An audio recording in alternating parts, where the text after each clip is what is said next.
Working retail during the holidays is like diving into a storm of cheerful chaos. Crowds of shoppers, blasting Christmas music, and in-your-face decorations. It's all part of the season. I worked as an assistant manager at a small boutique in Atlanta, in the heart of one of the city's busiest malls. I'd always loved the energy of the holidays, even if it was exhausting. But last Christmas changed the way I felt about the season, and my job, forever. It was December 2021, smack in the middle of the holiday rush.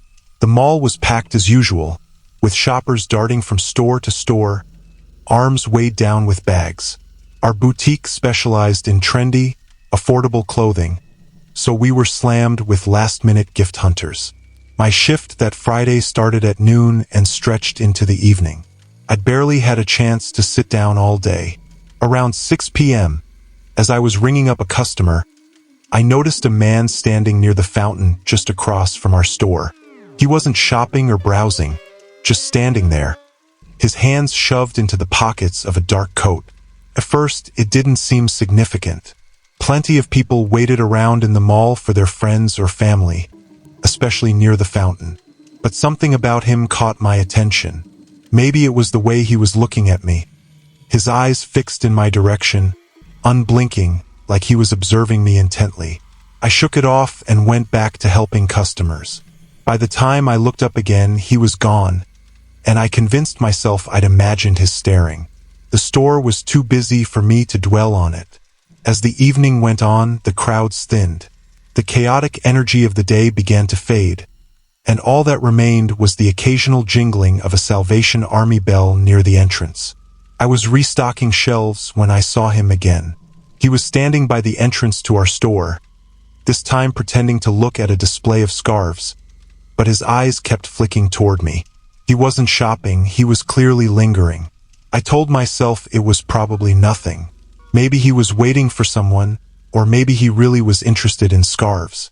But as the minutes passed, his presence became harder to ignore. I mentioned it to my coworker, Ella, who was helping a customer nearby. "That guy keeps hanging around," I said quietly, nodding toward the entrance. Ella looked over. "He's probably just killing time. If he does anything weird, let me know." I focused on dismissing the unease clouding my head, but as the night wore on, it only got worse. Every time I looked toward the entrance, he was there. Sometimes he was pretending to look at another store. Other times he just stood in the middle of the walkway, looking straight at me.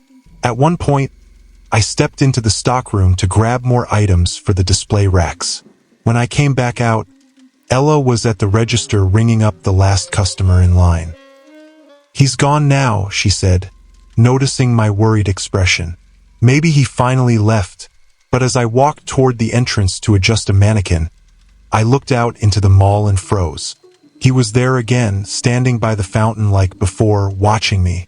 I decided to ignore him. If he wanted to stand there all night, that was his business. I finished my task and went back to the register to help Ella close up, but the cold draft of unease whispered through my mind. No matter what, I couldn't escape the thought that something wasn't right. When the store closed at 9 p.m., I was relieved. Ella offered to walk out with me, but I didn't want to make a big deal out of nothing. "I'll be fine," I said. "It's probably nothing. Big mistake." The parking lot was nearly empty when I stepped outside. My car was parked in one of the darker corners near the back exit of the mall. It had seemed like a good spot earlier, but now the shadows felt suffocating. The air was cold, my breath visible as I hurried across the lot, clutching my bag tightly. Halfway to my car, I heard footsteps behind me.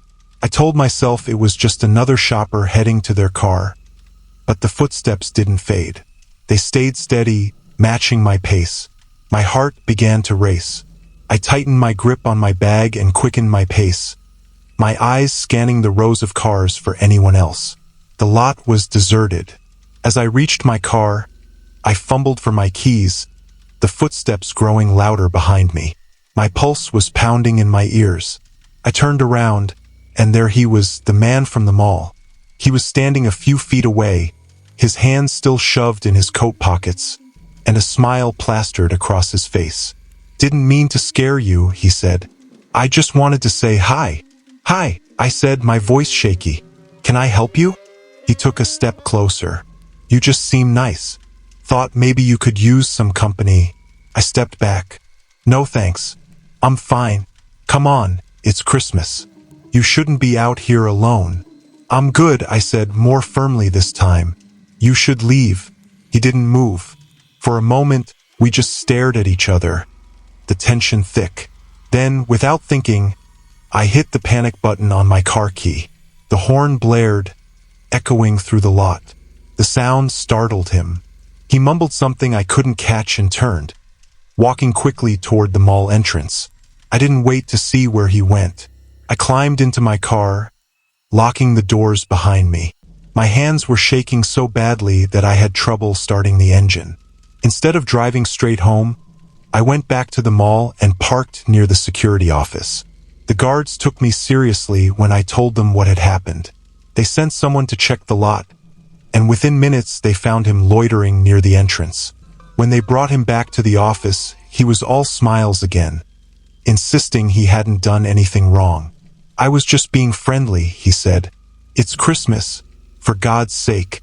But his behavior told a different story. The way he'd followed me, the persistence in his voice. It wasn't friendly. It was unsettling. The guards escorted him out of the mall, warning him not to return. I talked to my boss and started my vacation a little earlier. I didn't want to go back to work. And when I finally did, I made sure I was never alone during my shifts. Ella and I started walking each other to our cars every night, just in case.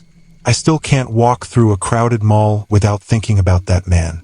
The holidays, which used to be my favorite time of year, now carry a faint air of anxiety and tension, because sometimes, even in the brightest, most cheerful places, darkness finds a way to creep in.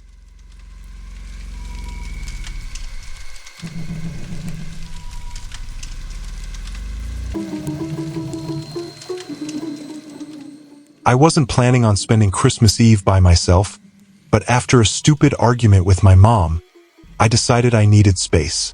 The usual chaos of a family Christmas wasn't worth the stress this year.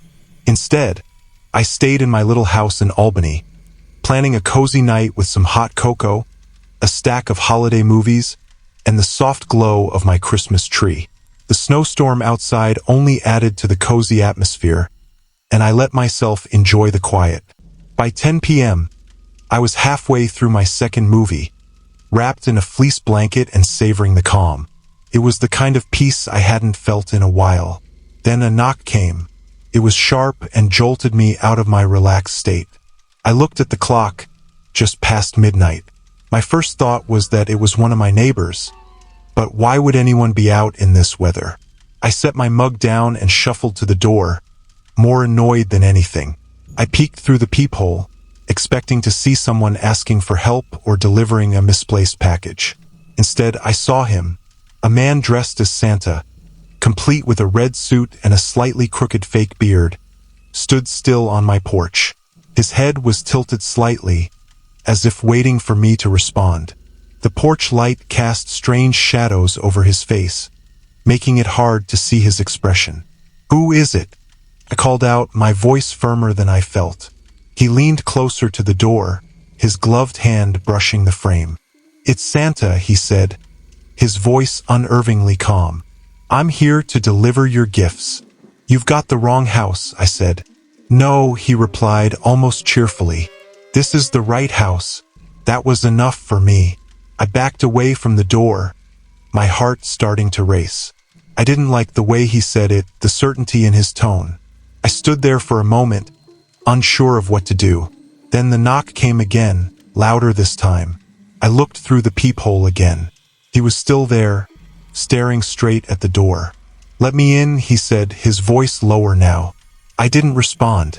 Instead, I locked the deadbolt and stepped back further as I grabbed my phone. The knocking started again, harder and more frantic. Then it stopped. I crept toward the living room window, pulling back the curtain just enough to peek outside. The porch was empty. The man in the Santa suit was gone. but something felt off. I scanned the snow-covered street, looking for footprints, but the storm was covering everything too quickly. My breath hitched as I tried to calm myself, trying to believe he was gone. Maybe it was some weird prank, or maybe he really was at the wrong house. Either way, I wasn't going to let it ruin my night. I locked every window and door in the house, double-checked the back door, and returned to the couch. An hour passed. I tried to focus on the movie, but my eyes kept darting to the windows. I told myself I was being ridiculous, that I was letting my imagination get the best of me. Then I heard the scraping sound. It was faint, like something brushing against the side of the house. I muted the TV and strained to listen. The sound came again, like someone dragging something along the wall outside. I stood there motionless, my pulse thundering in my ears. Slowly, I crept to the window and peeked outside again. Nothing. The porch was empty, and the snow-covered street was as quiet as ever. But the sound didn't stop. It moved to the back of the house, near the kitchen. A new kind of fear settled over me as I tiptoed toward the kitchen. I could hear the faint sound of footsteps now, crunching in the snow just outside the window. My hand hovered over the light switch, but I didn't turn it on. Instead, I crouched low, peeking through the gap in the curtains. He was there. The man in the Santa suit was standing in my backyard. My breath caught in my throat as I watched him. With that fake beard, he just stood there, like he was waiting for something. I stumbled back, my hand flying to my mouth to stifle a gasp. My phone was still on the couch, but I couldn't move. The footsteps started again. I could hear him moving closer to the front door. Then came the knock again, 3 sharp raps just like before. "Let me in," he called, his voice muffled but still calm. I grabbed a kitchen knife and backed into the hallway. The knocking turned into pounding, each hit rattling the door. "Let me in," he shouted now, his voice angry and forceful. I ran to the living room and grabbed my phone, dialing 911 with shaking hands. The operator picked up, and I stammered out what was happening.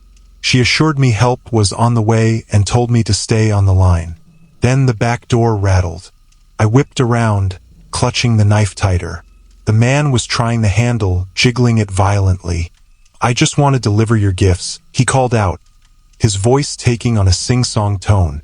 "Don't you want your gifts? Leave now," I shouted. "The police are coming." The jiggling stopped for a moment. The only sound was the wind howling outside. I stayed frozen in the middle of the room, the operator's voice reassuring me that officers were close. I didn't move until I saw the red and blue lights flashing through the front window. The police arrived minutes later, sweeping the property with flashlights. They found footprints around the house and leading into the backyard, but no sign of the man. The snowstorm had already started to cover the tracks, making it impossible to follow them. The officers told me I'd done the right thing by calling them and assured me they'd patrol the area for the rest of the night. But their words didn't erase the image of the man standing in my backyard, or the sound of the door rattling. I packed a bag and drove to my parents' house the next morning. The fight with my mom seemed meaningless now. All I wanted was to feel safe. Now I can't look at a Santa suit without thinking of that night.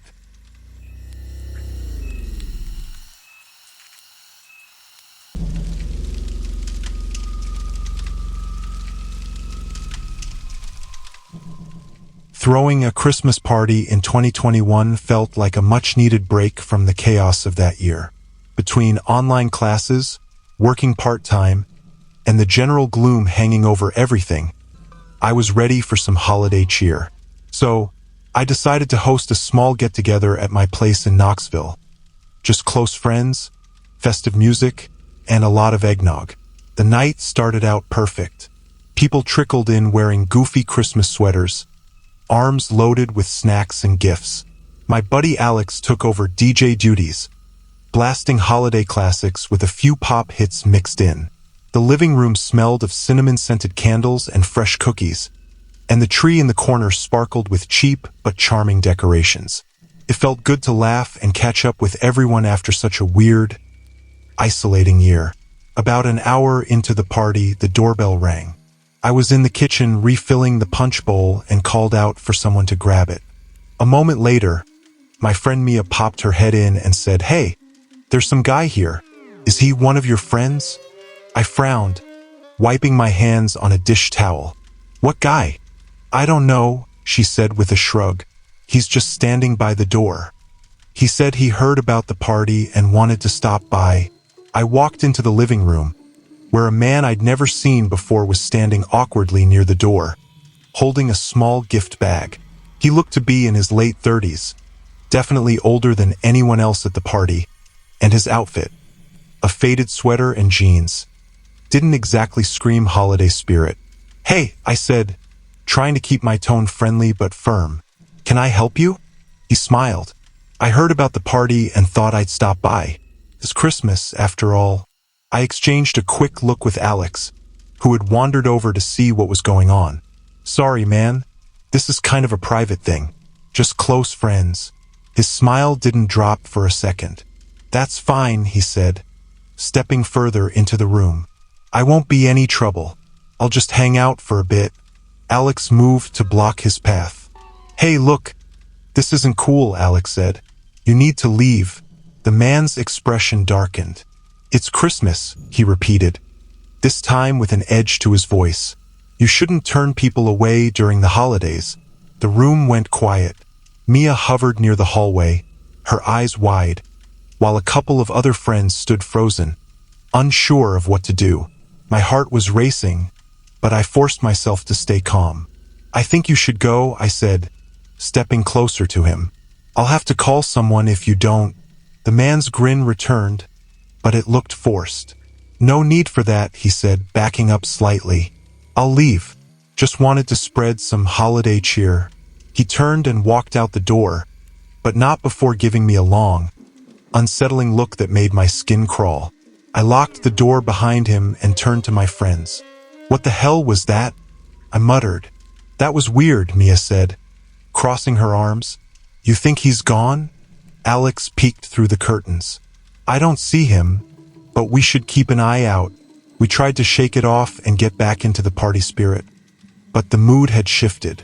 Conversations were quieter, and even the slightest noise had everyone on high alert. About 30 minutes later, I went to grab a fresh pack of napkins from the hallway closet and froze. The man was back. He was standing in the yard, just beyond the glow of the Christmas lights, staring at the house. I quickly closed the curtain and grabbed my phone. "He's outside," I whispered to Alex, who immediately stood up and moved toward the door. "Don't go out there," I said, stopping him. "I'm calling the cops." The operator took my information and assured me someone would be there soon. Meanwhile, the man just stood there, not moving, his figure barely visible through the frosty window. The minutes stretched out like hours. At one point, I thought he was gone, but then I saw him rounding the side of the house. My stomach turned as I realized he was checking the windows. Alex and I locked every door and window, double-checking them as the tension in the room grew unbearable. "What does he want?" Mia whispered. "I don't know," I said, "but we're not letting him in." When the flashing lights of a police cruiser finally appeared, the man bolted. He disappeared into the shadows of the neighborhood, and by the time the officers knocked on the door, he was long gone. I told them everything. They took a statement and did a quick sweep of the area but didn't find him. "We'll keep an eye out," one of the officers said. "It's not uncommon for strangers to crash parties this time of year. People let their guard down during the holidays." The party ended shortly after that. My friends left in groups, everyone on edge as they walked to their cars. Alex stayed the night, insisting he didn't feel right leaving me alone. I was grateful for the company, but neither of us slept much. The next morning, I found footprints in the snow leading around the house.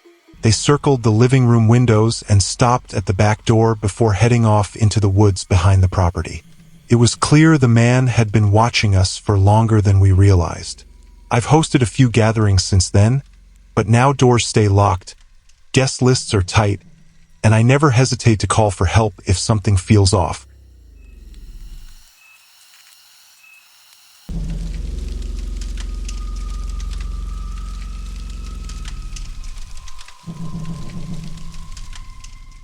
Being a professional driver means I spend most of my days sitting in traffic, navigating congested streets, and dealing with impatient people. By the weekend, I'm craving silence and open spaces. That's why I've developed a habit of hiking on my days off. It's kind of therapeutic. It clears my head and gives me some semblance of balance. Christmas morning in 2022 started just like any other day off. I wasn't due at my sister's house until the afternoon, so I figured I'd use the morning to hike a trail just outside Anchorage that I'd been meaning to explore. I loaded up my backpack with some essentials: water, a thermos of coffee, a protein bar, and my trusty camera, and hit the road. The weather was perfect for a winter hike. Bright, crisp, and cold with the kind of fresh snow that blankets the world in silence. When I arrived at the trailhead, mine was the only car in the lot. That's one of the reasons I love hiking on Christmas morning. Most people are at home and I get the trail all to myself. The snow was untouched, and the air was so still it felt like the forest had pressed pause on time itself. I tightened my boots, adjusted my gloves, and started walking. The trail wound through a thick forest of spruce trees, their branches heavy with snow. I stopped here and there to take pictures. The way the sunlight filtered through the trees was stunning. The quiet was soothing, and I found myself thinking about how lucky I was to have this moment of peace. Everything about that morning felt perfect, until I heard the laughter. At first, it was barely audible over the crunch of my boots in the snow. I stopped walking. It sounded like a child's laugh, light and airy. I looked around, expecting to see a family hiking nearby, but the trail was empty. The snow was pristine, undisturbed except for my own footprints. I ignored it and moved on. Sound carries strangely in the woods, and it was probably just some distant hikers. Or maybe it was an animal. I wasn't an expert on Alaskan wildlife, but I'd heard some animals make noises that can mimic human sounds. Still, there was something about that laughter that didn't sit right with me. I kept walking, trying to push it out of my mind. The trail tightened, leading into the middle of the dense trees, their snow-laden branches arching overhead like a tunnel. The laughter came again, closer this time. I stopped in my tracks. "Hello!" I called out, my voice breaking the silence. Nothing, just the wind through the trees. My unease grew. I scanned the forest, but there was no sign of anyone, no tracks leading off the trail. I told myself it was just my imagination, a trick of the mind in the quiet of the woods. I tried to focus on the beauty around me, snapping a few more photos to distract myself. But the laughter didn't stop. It followed me as I walked, sometimes faint and distant, other times sharp and close, like someone was right behind me. I tried to convince myself it was all in my head, but every time I stopped to listen, the sound stopped too. It was like whoever or whatever was making the noise didn't want to be found. I reached a small clearing where the trees opened up to reveal a frozen pond. It was breathtaking, the kind of scene you'd see on a Christmas card. I set my backpack down and pulled out my camera, trying to focus on capturing the moment. But the laughter was still there, echoing around the clearing. "Okay, who's out there?" I shouted, my voice cracking slightly. The laughter stopped. The silence was immediate and absolute. The hair on the back of my neck stood on end. I scanned the trees, my heart racing. And then I saw it, a shadow moving between the trees on the far side of the pond. It was very quick, but it was enough to send a jolt of adrenaline through me. I grabbed my backpack and started back the way I came, my pace quickening with every step. The laughter returned, louder now, echoing from all around me. It wasn't playful anymore. It was mocking, taunting, like whoever or whatever was making it was enjoying my fear. I tried to keep calm, telling myself it was just some kids messing around. But what really freaked me out was the fact that there were no other footprints in the snow. Whoever was out there wasn't walking. The trail felt longer on the way back. My nerves had me looking back, expecting to see someone, or something following me. The forest started to feel like a trap. When I finally reached the parking lot, I was out of breath and sweating despite the cold. My car was still the only one there. I threw my backpack in the back seat and climbed in, locking the doors immediately. For a moment, I just sat there, staring at the trailhead, and then I saw it again, a shadow moving between the trees. It was too far away to make out any details, but it was enough to make my hands shake as I fumbled with the keys. When I got home, I went through the photos on my camera, expecting to see something or someone in the background, but there was nothing unusual, just the serene beauty of the forest. I tried to tell myself it was all in my head, a combination of the quiet woods and my imagination, but something inside me told me otherwise.